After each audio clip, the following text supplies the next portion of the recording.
नमस्ते प्रिय प्रेक्षकाः सम्प्रति वार्ताः श्रूयन्तां प्रवाचकः डॉक्टर मारार्जी। शास्त्रलोके अत्यन्तं कौतुकजनकं सूर्यग्रहणं 27-द्विसहस्रतमे वर्षे ऑगस्ट मासस्य द्वितीये दिने भविता।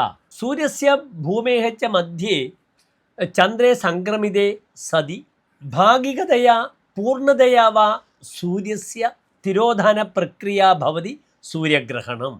शतवर्षाभ्यन्तरे एव ऑगस्ट मासे द्वितीये दिने विश्वं साक्ष्यं वहत् सूर्यग्रहणं संभवेत्।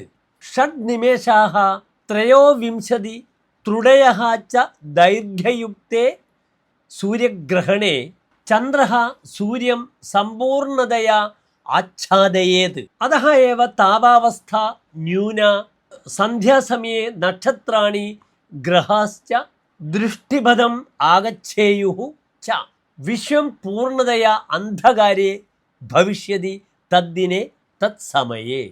अस्मै परम्परायै एकवारं मात्रं सूर्यग्रहणं द्रष्टुं शक्यते।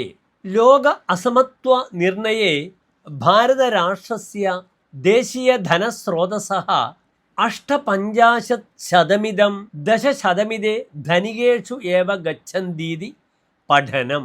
അധസ്ഥിതാനാം ആഗച്ഛന്താം 50% ആയാനാം 15% ഏവ ലഭന്തെ। അതിസമ്പന്നാനാം 1% ഹസ്തേഷു ഏവ രാഷ്ട്രസ്യ 40% സമ്പദഃ ഗച്ഛന്തീതി അസമത്വനിർണയ സംഘപഠനം വിശദീകരോതി। 2020 വർഷേ ഏവ ലോക असमत्व പഠന നിർണയः अन्तिमे प्रसिद्धीकृतवान् आसीत्। आयः सम्पद् लिङ्गमेखलासु असमत्वं च भारतराष्ट्रे अत्यन्तं गौरवरीत्या एव प्रचलति इति പഠനസംഘस्य निर्णयः। धन्यवादः।